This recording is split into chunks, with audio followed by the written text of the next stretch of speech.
Pippa, did you have fun walking tonight? Huh?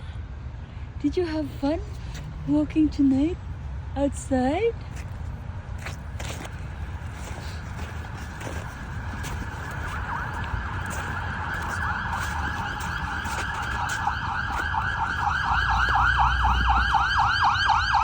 And there is see, she is brave.